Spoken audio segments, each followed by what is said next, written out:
Bonjour à tous. Merci de nous avoir rejoints pour cette conférence sur l'ouvrage Les cités-jardins, une certaine idée du bonheur. Donc j'interviendrai en tant que coordinatrice de l'ouvrage, étant chef de l'inventaire à la région Île-de-France et en présence d'un des auteurs, Benoît Pouvreau, historien, qui a également réalisé une bonne partie de la coordination scientifique à nos côtés. Alors peut-être juste dire que cet ouvrage se veut un peu nouveau dans la mesure où il balaye l'histoire des cités-jardins en revenant plus particulièrement sur leur contexte historique de production, mais en s'intéressant aux différentes étapes historiques qu'elles ont connues. Elles ont eu des moments de gloire, des moments d'oubli, mais elles ont, on le verra, elles ont servi de modèle urbain pour beaucoup de réalisations ultérieures. Elles ont toujours été mises en parallèle des productions ultérieures, que ce soit les grands ensembles ou les villes nouvelles. Donc ces cités-jardins sont, en tout cas de notre point de vue, un des premiers modèles urbains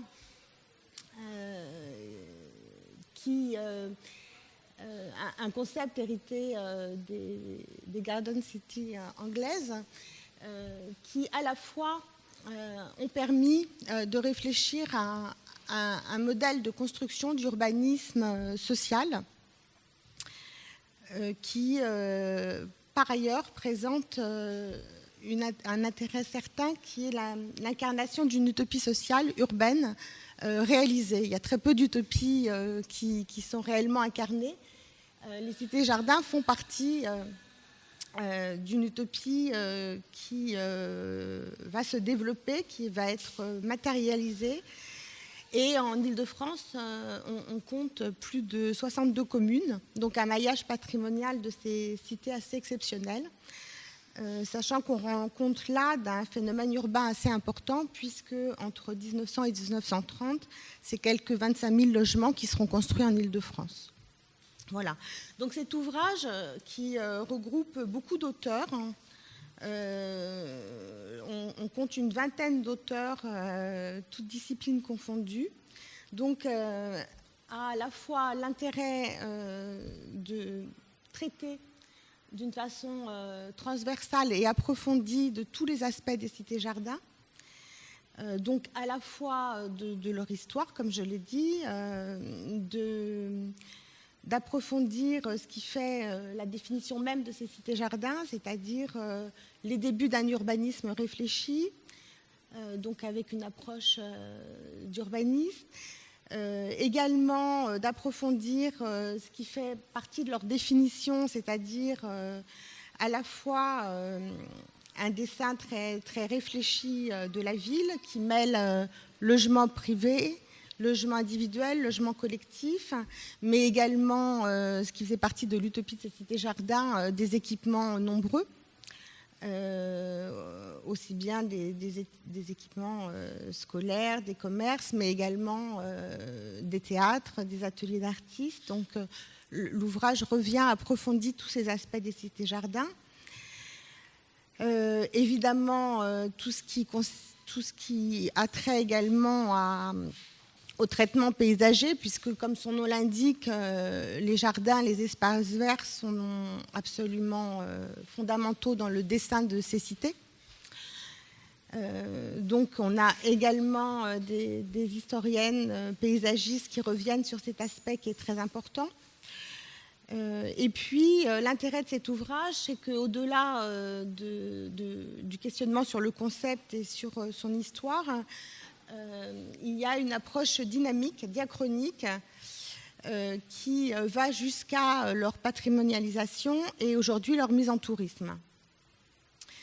Donc on balaye de façon à la fois transversale, pluridisciplinaire, donc j'ai dit une vingtaine d'auteurs, historiens de l'architecture, urbanistes, architectes, paysagistes. Et puis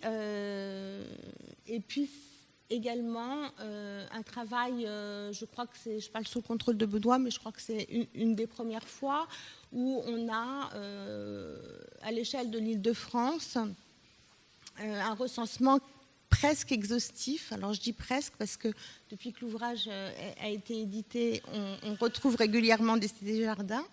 Voilà, alors pas tant que ça, hein. Quand je dis régulièrement, c'est pas 200 non plus. Mais il y a à peu près 86 cités-jardins qui ont été repérés, recensés en Île-de-France. Alors, pour conclure cette introduction, peut-être dire qu'il y a eu beaucoup de débats au sein du comité scientifique pour définir ce terme de cité-jardin, parce que c'est un contexte très, très vaste, hein, et il existe beaucoup de définitions. En tous les cas, il y a déjà pluralité de dénominations. Et donc, on s'est arrêté quand même à une définition sur laquelle on a fini par être à peu près tous d'accord. Mais dans ce recensement des modèles qu'on trouve en Île-de-France, c'est vrai que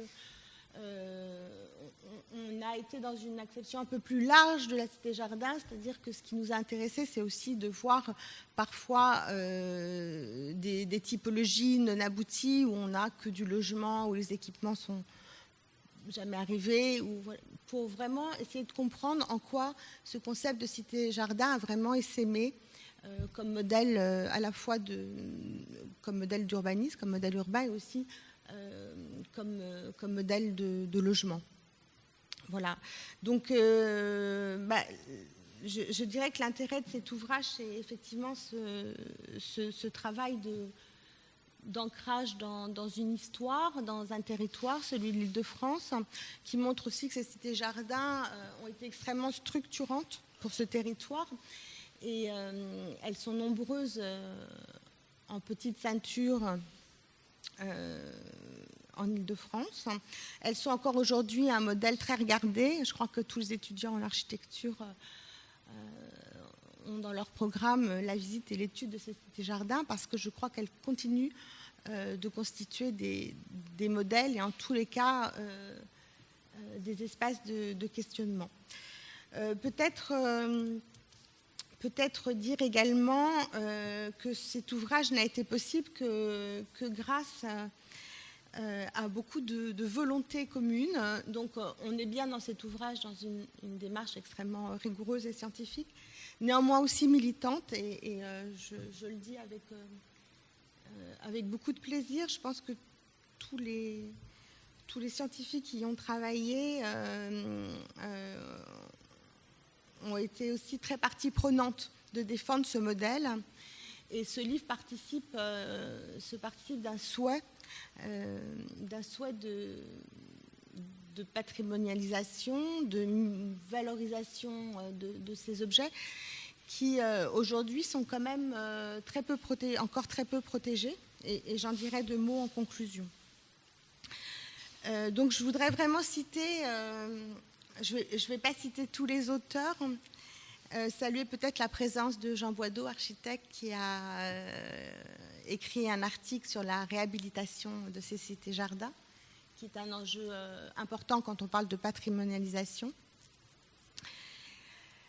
Donc peut-être dire toute l'importance de l'association régionale des cités-jardins, qui est une association qui a été créée il y a à peu près 5-6 ans, je pense.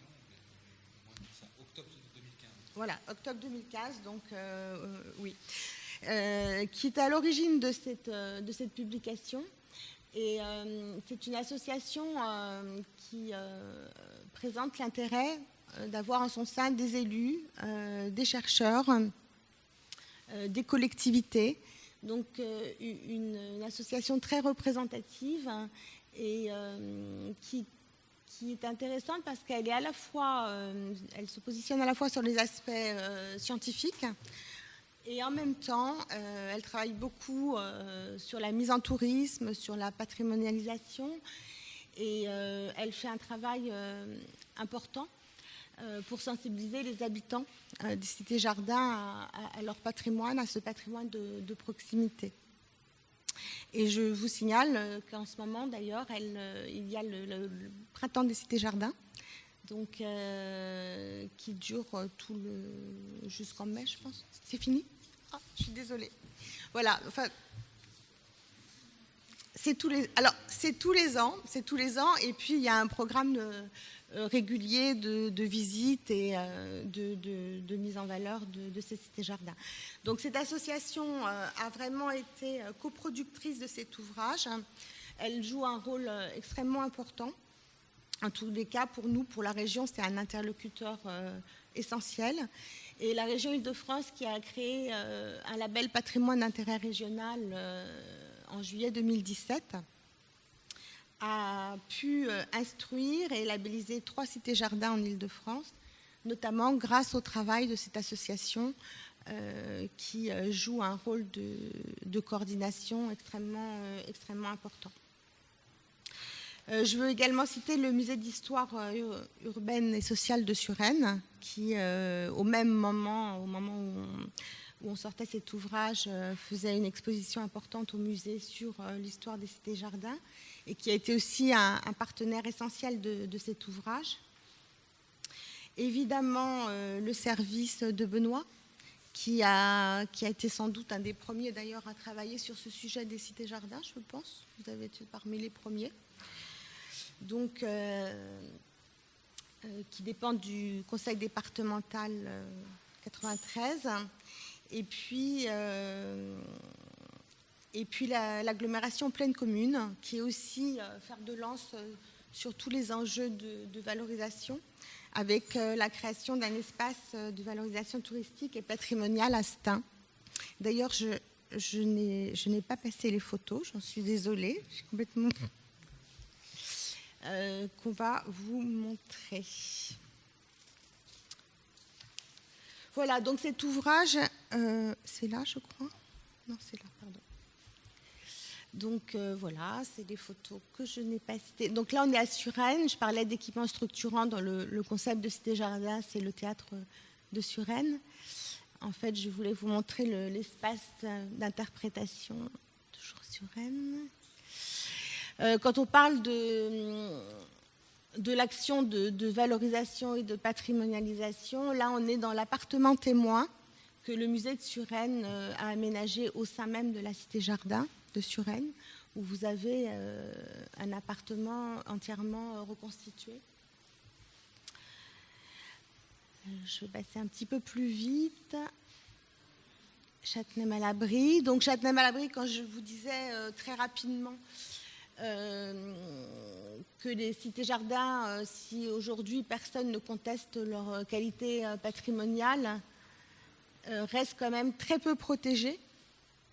Donc le label attribué par la région est un label qui valorise, qui aide à la restauration ou à la valorisation financièrement, mais qui n'a aucun aspect de protection, contrairement aux protections de l'État.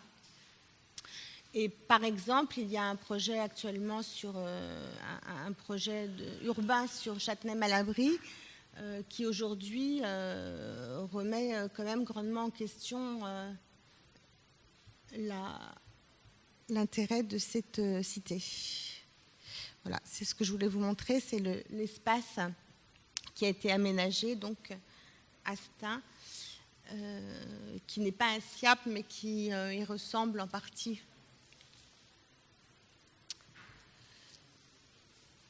Voilà, donc on espère qu'aujourd'hui ces cités-jardins bénéficieront d'un renforcement de leur protection. Alors on a beaucoup dit que le périmètre très vaste de ces cités-jardins, la multiplicité des propriétaires entravait cette protection. Certes. Néanmoins, grâce au travail de l'association régionale des cités-jardins, la région a pu assez facilement attribuer des labels avec les accords des différents propriétaires, donc les bailleurs sociaux, les communes, les collectivités. Donc on espère à l'avenir que ces cités-jardins bénéficieront d'un renfort de protection. En tout cas, elles bénéficient d'ores et déjà d'une vraie politique de patrimonialisation à travers des visites régulières, des ateliers, une grande sensibilisation des habitants. Et on espère que le dispositif législatif, en tout cas la loi et le CAP, permettrait effectivement de renforcer cette protection. Et on espère qu'il va y avoir une prise de conscience et que ce type d'ouvrage va contribuer à cette prise de conscience pour les protéger. Parce que, comme je vous l'ai dit en introduction, la chance que l'on a en Île-de-France, c'est d'avoir ce réseau qui maille et qui structure en petite et moyenne couronne le territoire. Et elles sont aussi particulièrement intéressantes si on peut être dans une approche comparative de leur histoire, de leur construction, et puis également de leurs caractéristiques architecturales, puisqu'on a différents types d'architecture, différents types de décoration, art déco, art nouveau, puisque leur construction s'échelonne de 1900 à... On va jusqu'à après la Seconde Guerre mondiale, à peu près. Voilà, donc c'est à la fois des modèles extrêmement intéressants en matière d'urbanisme, mais aussi en matière d'histoire d'architecture et d'histoire d'art décoratif.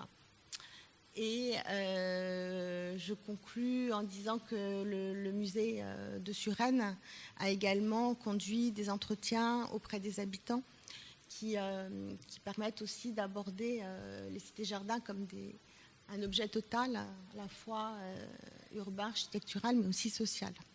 Voilà. Et je passe la parole à Benoît. Merci. Moi, je vais vous proposer donc un rapide historique du développement des cités-jardins en Île-de-France à travers des documents qui sont présents dans l'ouvrage. Je vais tout de suite passer à la suivante. Donc, comme l'a indiqué Julie, le point de départ de la diffusion de ce concept de cité-jardin, c'est avant tout l'ouvrage d'Ebenezer Howard en 1898, des cités-jardins pour demain, qui a tout de suite l'ambition d'apporter des solutions au développement anarchique du Grand Londres, en proposant en fait des villes satellites tout autour de Londres pour endiguer ce développement et le rationaliser avec en plus une démarche socialisante, hein, c'est vraiment un projet utopique qui prévoit donc une mixité entre la ville et la campagne, hein, et avec donc la possibilité aussi de cultiver et d'avoir des cultures maraîchères dans cette même ville nouvelle créée de toutes pièces. L'intérêt de sa proposition est assez évidente pour la plupart des contemporains. Du coup, il y a des traductions dans plein de langues et le mouvement va essaimer à l'échelle mondiale. L'autre atout de Howard, c'est qu'en fait, il a très vite des architectes interprètes, en l'occurrence Raymond Ewing et Barry Parker, qui vont tout de suite, au tout début du XXe siècle, proposer de mettre en œuvre une cité-jardin selon l'esprit de Howard. Donc c'est celle de Letchworth, qui est bâtie à partir de 1905. Et alors c'est moins ambitieux, moins théorique que le projet développé dans l'ouvrage, mais c'est une réalisation concrète et qui obtient le soutien et l'adoubement de Howard, puisque lui-même va s'y installer. Donc ce mouvement général à l'échelle européenne, mais aussi au-delà, touche bien évidemment la France. Et en France, c'est le Musée social, une fondation privée qui réunit à la fois des libéraux et des philanthropes, qui va s'intéresser à ce mouvement et qui va dépêcher un émissaire en Angleterre, Georges Benoît Lévy, en 1903. Et dès 1904, celui-ci publie un ouvrage qui s'appelle tout simplement La Cité-Jardin et qui propose d'assurer la propagation de cette idée à l'échelle de la France. Et donc on va avoir plusieurs projets qui vont naître dans la foulée de cette publication, qui s'accompagne d'une création d'une association déjà, l'association nationale des cités-jardins, et plusieurs petits projets vont s'intéresser à la forme urbaine que ont proposé Raymond Unwin et Barry Parker, à la fois pour Letchworth et ensuite pour Hampstead Garden, avec ce qu'on appelle du coup une garden suburb, un faubourg jardin, plus qu'une cité jardin. Et donc là, vous avez plusieurs petits projets. En haut à gauche, c'est la cité d'Avielle dans Paris. À droite, c'est celle d'Ivry, avec la société Le Progrès. Et puis en bas, à gauche, avec la cartographie, c'est Draveil, avec Paris Jardin. Et puis la grande vue aérienne anticipe un petit peu, c'est la cité jardin Blumenthal à Épinay-sur-Seine. Donc ces premiers projets se font à l'échelle de l'Île-de-France, en tout cas, surtout dans le milieu du logement social. Et en Île-de-France, en général, le logement social va vraiment être un moteur majeur de la diffusion des cités-jardins, puisque ça correspond en fait à un certain nombre de choix qui ont été faits en France sur le sujet. Le logement social en France fait l'objet d'une législation depuis 1894, donc on est dans cette même période en fait d'invention. Et la loi de 1906, la loi Strauss, prévoit justement d'y associer des bains-douches et des jardins ouvriers. Donc vous voyez que tout ça fait quand même un petit peu sens. Mais la caractéristique de la loi Siegfried, donc de 1894, la loi fondatrice, Siegfried étant lui-même membre du musée social dont je vous ai parlé tout à l'heure, eh bien, la caractéristique qui n'est pas évidente a posteriori de cette loi Siegfried, c'est de créer avant tout des sociétés anonymes et des sociétés coopératives. Et donc, les réalisations qui sont là sous vos yeux sont le fait de sociétés coopératives et de sociétés anonymes. Les offices HLM, à l'époque HBM, Habitation à bon marché, vont naître seulement en 1912. Donc, dans un premier temps, les premières initiatives seront portées essentiellement par des sociétés coopératives et anonymes, avec des sociétés coopératives qui, pour certaines, émanent directement du mouvement ouvrier. La Campagne à Paris, dans le 20e arrondissement, dont je ne dois pas avoir d'image, est liée directement au mouvement ouvrier porté par à la fois des ouvriers de Montreuil, de Bagnolet et de Paris, qui se fédèrent pour acheter un terrain et monter ce projet de logement. La cité Blumenthal qu'on voit en vue aérienne, elle est le fait d'un tanneur dionysien qui s'intéresse à la question du logement social, pourrait faire du logement patronal, je vais y revenir, mais s'inscrit dans la volonté progressiste de défaire le lien entre le contrat de travail et le logement, qui est en général le propre d'une cité patronale. Donc des initiatives relativement peu nombreuses, isolées, où le terme de cité-jardin n'apparaît pas, même si la référence est bien réelle.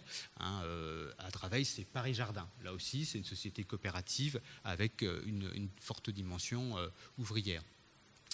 Ce qui va changer vraiment la donne, donc, c'est le concours de 1911. Et c'est pour ça que je vous disais que la cité Blumenthal était une anticipation, puisqu'elle est directement mise en valeur dans le cadre de ce concours de 1911 qui se fait à l'échelle de l'ancienne Seine. Donc l'ancienne Seine, le département de la Seine, c'est la capitale et puis la première couronne, ce qu'on appelle la Seine-banlieue. Puis ensuite, vous avez la Seine-et-Oise.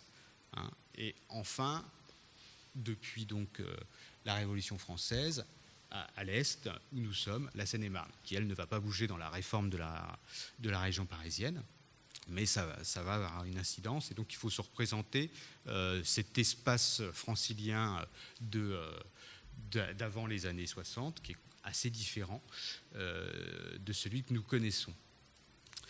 Donc, ce concours de 1911 va à la fois lancer des projets tel celui de la cité Jardin d'Épinay, donc qu'on appelle désormais Blumenthal, ou relancer des projets qui avaient du mal à sortir, tel que celui d'Ivry, en haut à droite, là, avec cette carte postale tamponnée. Et puis, la campagne à Paris va également intégrer ce même concours de 1911. D'autres projets sont mentionnés, mais ne se réaliseront pas. Et ce qui va donc continuer à lancer ce mouvement, eh bien, c'est la loi donc, de 1912, la loi Bonnevet, qui crée donc les offices départementaux et municipaux d'habitation à bon marché, qui vont se faire le relais donc de ce mouvement, avec la contrariété majeure que constituera bien évidemment la guerre 14-18, mais qui va permettre un certain nombre d'anticipations. Donc, dès 1912, avant même que la loi soit votée, la ville de Paris se décide pour engager une vraie politique de logement social à l'échelle de la capitale. Donc, elle va lancer 2 concours, en 1912 et en 1913, avant même que l'office municipal soit créé en 1914. Ce concours va permettre non pas de créer des cités-jardins, mais par contre de constituer un vivier d'architectes qui va donc pour l'essentiel construire des habitations à bon marché après la Première Guerre mondiale, mais qui vont être aussi repérés par un acteur majeur de cette histoire, qui s'appelle Henri Sellier, qui est conseiller général de la Seine, qui sera le maire de Suresnes en 1919, et j'oublie la ville, à Asnières, voilà, et conseiller général à Asnières. Et depuis 1910, il s'intéresse à toutes les questions urbaines et à toute la question du développement de la capitale, de l'aménagement du territoire et autres préoccupations qui vont l'amener à être le promoteur au sein du Conseil général de la Seine de la création d'un office départemental en parallèle de celui de la ville de Paris. Et donc l'Office de la Seine va être constitué en 1915 et il va avoir l'excellente idée d'acheter des terrains pendant le conflit.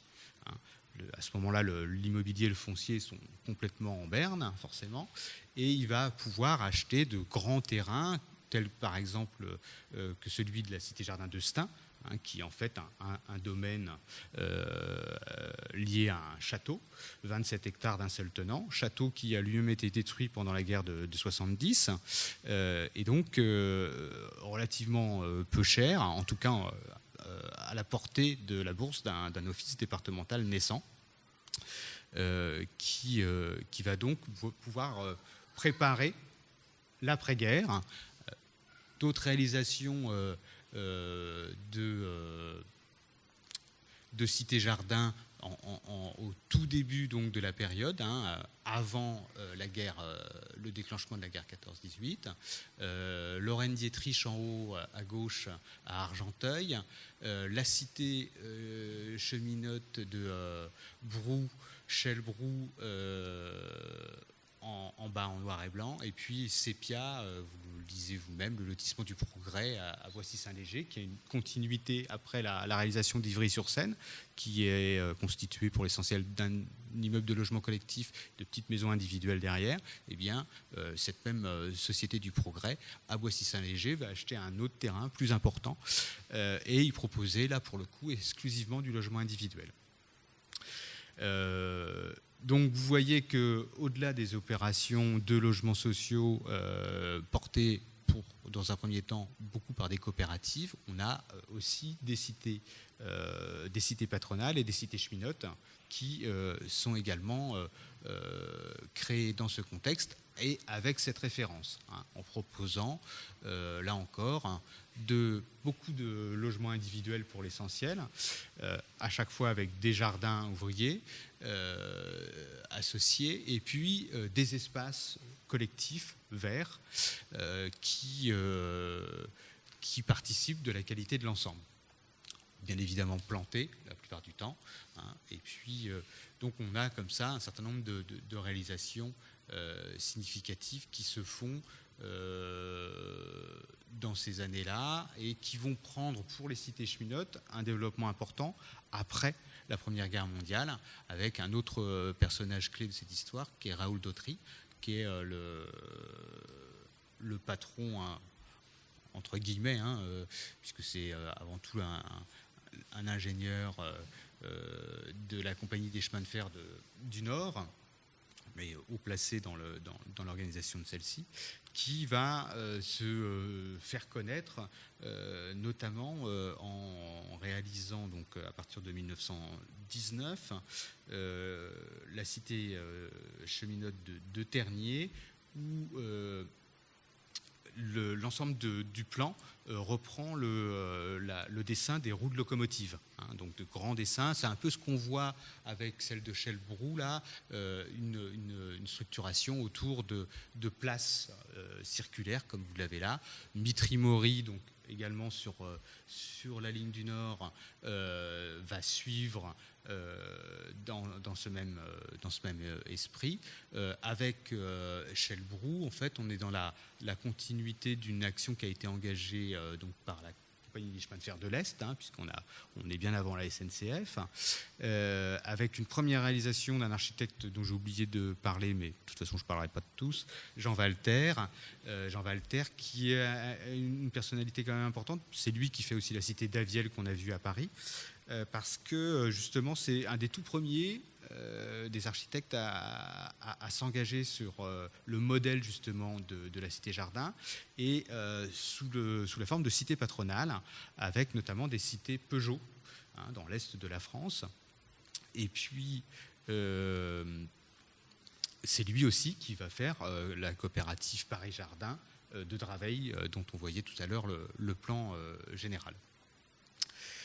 Et les cités jardins patronales, pour Georges Benoît-Lévy, dans sa première enquête de 1904, sont le modèle principal. Il se trouve qu'en fait, si c'est le cas dans certaines régions effectivement très industrialisées de la France, en Île-de-France, ce sera quand même surtout du logement social. Donc voilà des réalisations de l'Office de la Seine qui sont dans un premier temps pensées en partie comme provisoires, mais bon, je ne rentre pas dans le détail, avec la cité jardin de Drancy en haut à gauche, celle des Lilas à droite, Champigny-sur-Marne, un des grands projets aussi de l'Office de la Seine, et puis non pas à Montreuil comme la carte postale l'indique, mais à Romainville, une petite cité jardin qui a été détruite depuis, mais qui est l'œuvre d'architectes importants, puisque c'est Eugène Baudouin et Marcel Lotz qui font leur première réalisation significative en matière de logement social avec cet ensemble.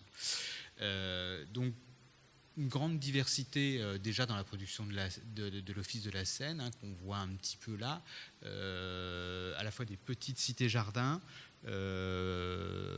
pensées pour certaines, je le disais, comme provisoires pour 50 ans notamment.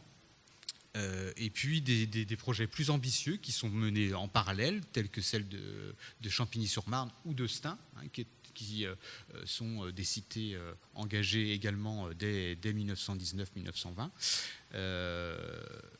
Stein, justement, est en haut à gauche avec l'allée des logements individuels. Autre projet important qui a été beaucoup et très fortement même modifié, en grande partie détruit, c'est le Plessis-Robinson en haut à droite, avec une réalisation de l'architecte Maurice Perret d'Ortail. Et puis, en dessous, Châtenay-Malabry, dont Julie vous rappelait à juste titre la menace actuelle portée par le maire de Châtenay-Malabry, qui souhaite démolir une part très importante de cette cité-jardin pour en reconstruire une nouvelle, alors qu'on pourrait éventuellement conserver celle-ci en procédant à un certain nombre de réhabilitations telles que celles que Jean Boideau a fait à Stein notamment, ou dans la cité-jardin du Pré-Saint-Gervais, Pantin-les-Lilas. Ce patrimoine est complètement en capacité d'être réhabilité. Il ne l'a pas été depuis 1985 à peu près, donc forcément ça a besoin, mais ça ne passe pas forcément par une démolition-reconstruction. Alors, une autre production dont on a très peu parlé encore et qui est malgré tout importante, significative, parce qu'elle nous raconte aussi l'histoire de la région parisienne et de l'Île-de-France, c'est la production de l'Office de la Seine-et-Oise, dont je vous parlais tout à l'heure, donc la seconde couronne après la Seine. L'Office de la Seine-et-Oise, il est un petit peu plus tardif que l'Office de la Ville de Paris ou celui de la Seine, du département de la Seine. C'est seulement en 1920 qu'est engagé un office départemental pour la Seine-et-Oise. Et on a là aussi de petites cités-jardins qui sont mises en chantier à partir de 23-24 à Saint-Germain-en-Laye, Argenteuil, et puis j'oublie la dernière, mais peu importe. Là, vous avez des réalisations en haut à gauche du Blanc-Ménil. À droite, c'est Livry-Gargan. Et puis, en dessous, c'est Rambouillet. Donc, vous voyez, la Seine-et-Oise aujourd'hui, c'est à la fois les Yvelines, l'Essonne, le Val d'Oise. Donc voilà, une part très très importante de l'Île-de-France d'aujourd'hui, mais à l'époque beaucoup moins urbanisée que la Seine, tout simplement parce que notamment l'industrialisation ne s'y est pas développée, et donc les besoins ne sont pas du tout du même ordre. Donc les cités-jardins qui vont être réalisées beaucoup par un architecte, Hector Cagnard de Mailly, seront des cités-jardins relativement petites, de 20 à 100 logements, avec beaucoup d'individuels, mais également du collectif. Et donc une production qui va être significative à la fois donc, dans cette première partie des années 20, mais également au moment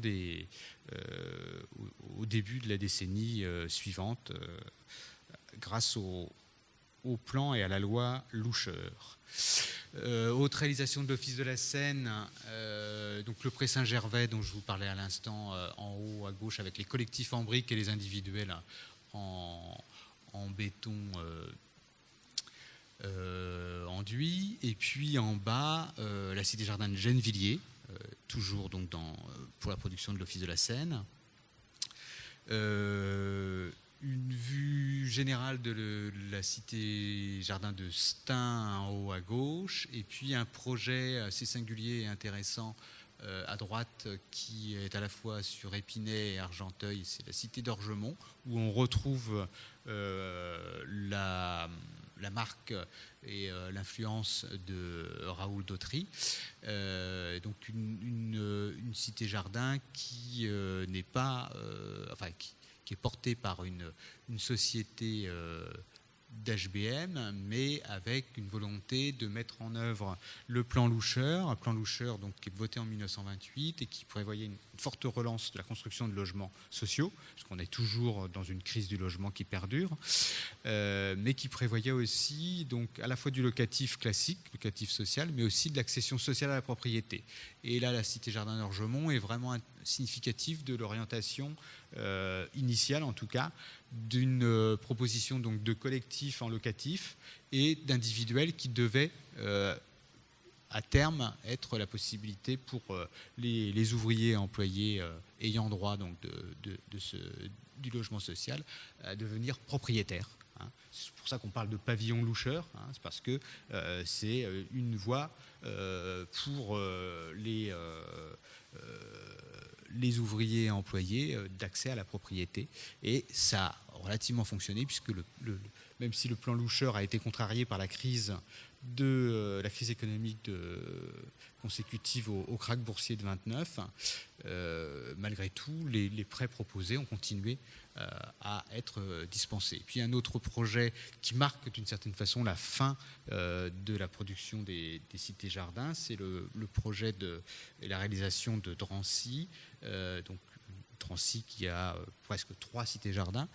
La cité de la Muette à Drancy marque en fait le retrait d'une personnalité éminente comme Henri Sellier, qui s'est donc très fortement engagé pour les cités-jardins au tout début des années 20.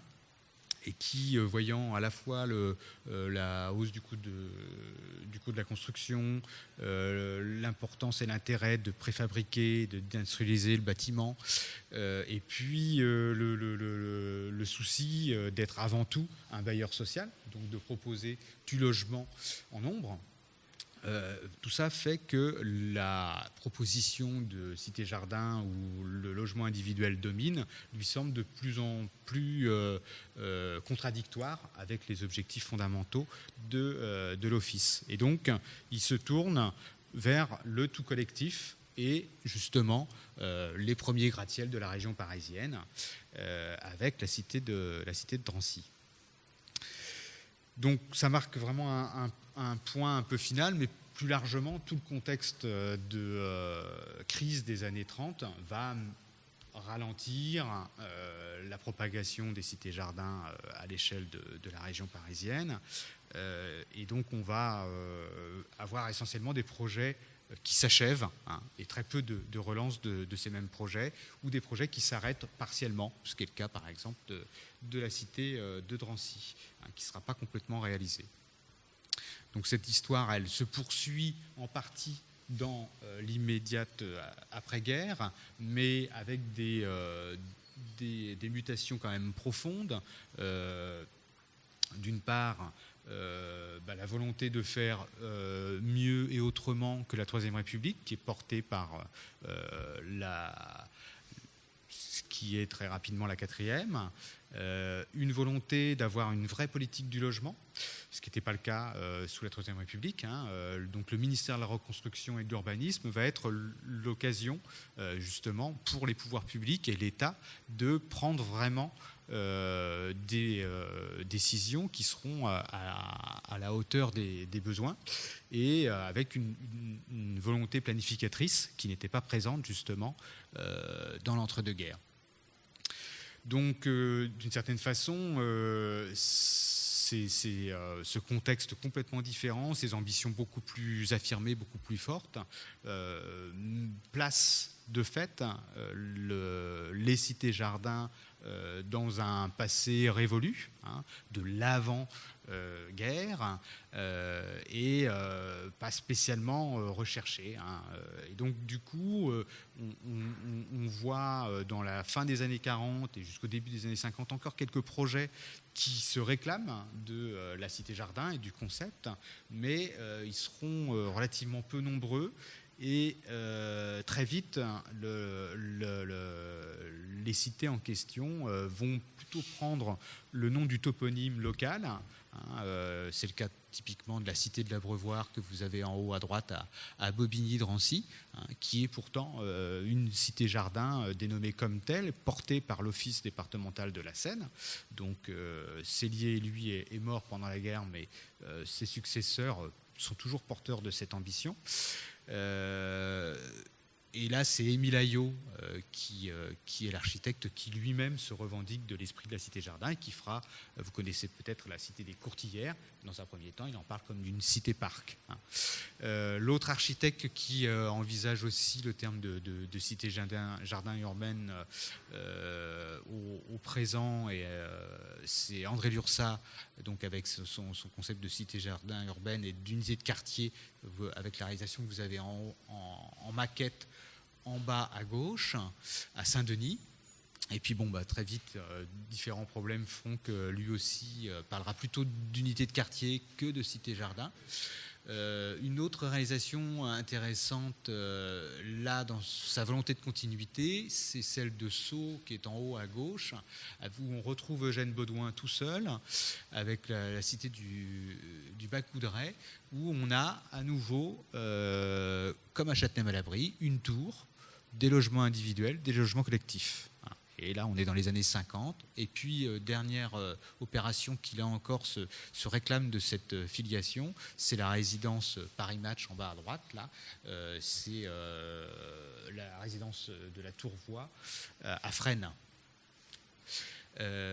qui, comme celle de Sceaux, se réalise dans les années 53-55 à peu près. Donc, quelques persistances. Une carte générale, et j'en terminerai là, qui vous propose donc à la fois de visualiser en haut à gauche l'Île-de-France actuelle, avec donc la Seine-et-Marne à droite, et avec assez peu de cités-jardins essentiellement liés à des compagnies de chemin de fer. La Seine en bleu au centre, autour de Paris, et puis donc la Seine-et-Oise qui se déploie tout autour, et puis ce focus en bas à droite qui vous permet de voir le lieu de concentration effectivement des cités-jardins, souvent des plus importantes aussi en nombre de logements. On a vu Suresnes, Stein, Champigny, toutes trois labellisées donc par la région récemment. Ce sont des cités qui comptent 1500 logements la plupart du temps. Châtenay-Malabry encore un peu plus. Voilà, donc on a vraiment une très grande diversité. Je vais m'arrêter là, et puis si vous avez des questions, n'hésitez pas. Juste une petite précision, j'ai dit 3 cités-jardins labellisées par la région, mais en fait, il y en a 4. J'oublie toujours celle de Vanves parce qu'elle a été labellisée après, et elle est effectivement pas du tout à la même échelle. Néanmoins, elle est intéressante pour plein d'autres raisons, notamment pour ses ateliers d'artistes. Voilà. Mais donc la région a bien labellisé 4 et pas 3. Donc, si vous avez effectivement des questions, j'ai fait tourner le livre pour que vous puissiez en prendre un peu connaissance. Voilà. Et puis, bon, l'architecte nous quitte, tant pis s'il y a des questions sur la restauration, on se débrouillera tout seul.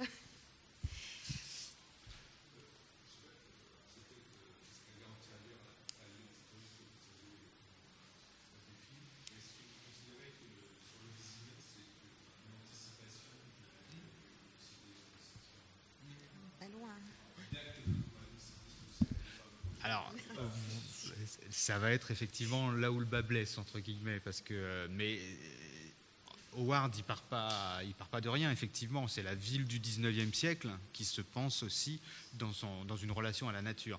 Donc, effectivement, le Vésinet, le Raincy sont des villes colonies qui naissent dans la même période de peu près 1850, qui sont en relation directe avec le développement du chemin de fer.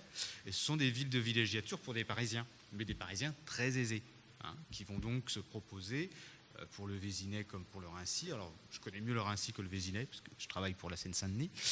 Mais très clairement, c'est le parc du château qui est investi et qui fait l'objet d'un règlement de lotissement, et qui prévoit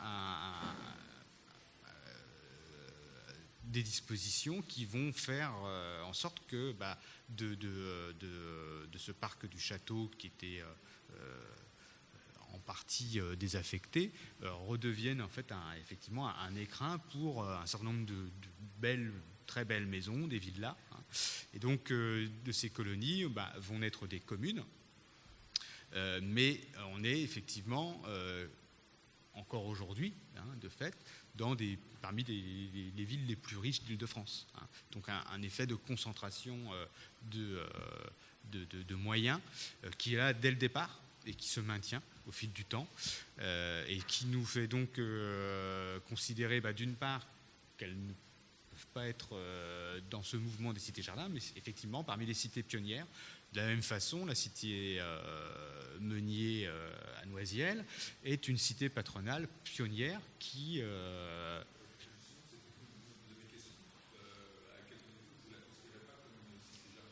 là aussi, parce qu'elle est avant le mouvement créé par Howard, et qui est vraiment un mouvement très important. Vous avez des cités-jardins qui vont naître en Hongrie, en Russie, en Australie. Enfin, c'est vraiment un mouvement mondial.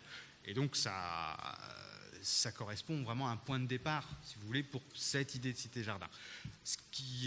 Donc, autrement, on a effectivement avec les cités patronales type Meunier à Noisiel, un mouvement spécifique qui commence à partir de 1830, et puis les cités-parcs type le Vésinet, le Raincy, qui sont effectivement... Alors, le modèle est en partie américain, en partie français, mais qui ne fait pas l'objet d'une définition claire, en fait, qui est l'appropriation, effectivement, d'un espace. Pour le Raincy, très clairement, toutes les allées courbes du château, liées à la topographie, vont être conservées. Et aujourd'hui, c'est encore un endroit où on a un patrimoine vert, hein, avec des arbres qui ont, pour certains, 250, 300 ans, qui datent effectivement de l'histoire du château.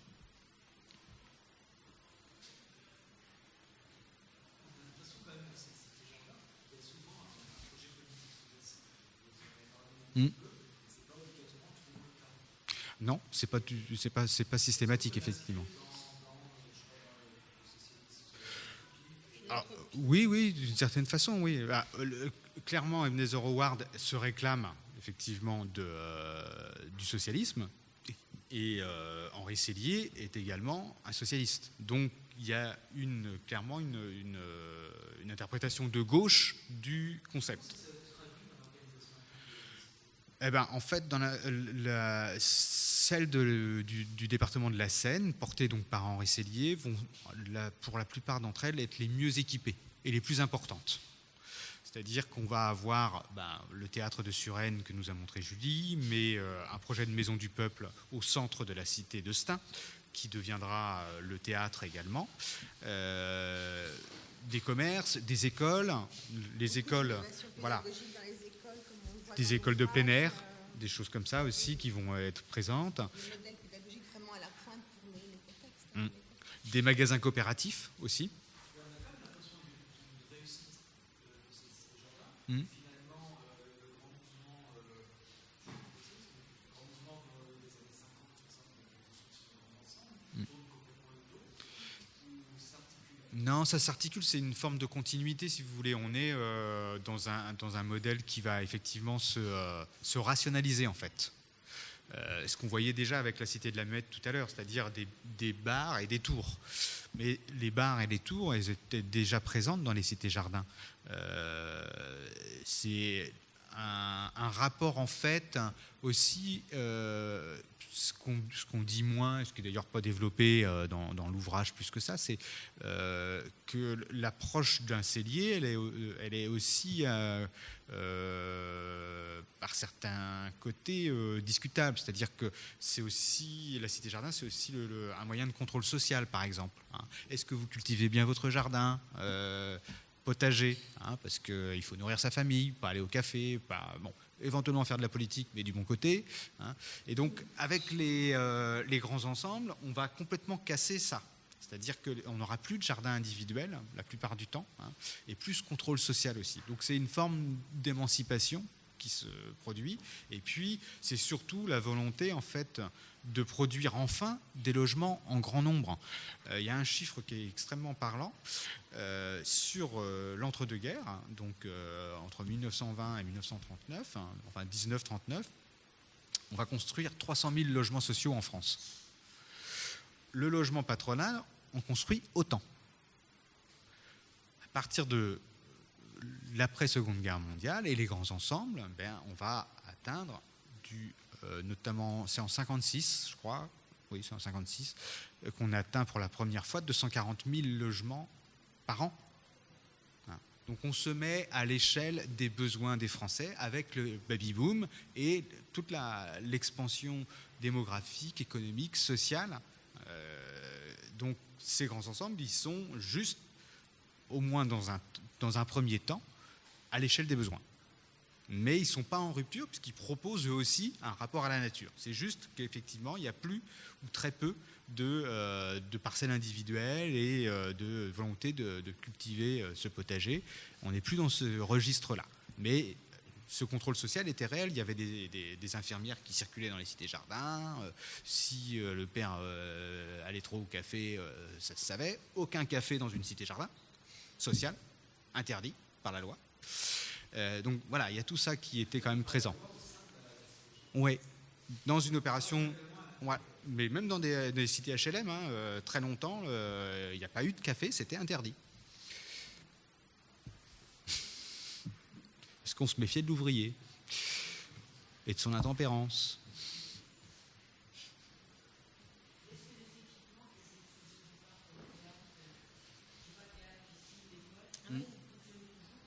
Alors, un certain nombre d'entre eux, oui. La piscine ne fonctionne plus, si j'ai bien compris. Elle est devenue théâtre, c'est ça? Non, c'est l'inverse. Elle fonctionne toujours. Elle fonctionne toujours. Il y a beaucoup d'équipements équipements qui fonctionnent à l'identique, d'autres qui ont été réaffectés, d'autres qui ne sont pas forcément en très bon état, comme l'explique l'article sur les théâtres. Celui de Suresnes est toujours en activité et modifié, mais encore avec de beaux décors. Mais c'est vrai que le sort des équipements a été inégal selon les cités-jardins. Mais il y a encore. Alors, les bâtiments sont pour la plupart encore là. Après, il y a eu des changements d'affectation et certains ont disparu. Ils étaient très structurants, ces équipements, au sein des cités-jardins. Dans l'espace urbain, ils faisaient lieu de monuments. Enfin, c'était des architectures importantes. Je crois qu'il faut qu'on y aille pour laisser la place aux... Merci beaucoup. Merci.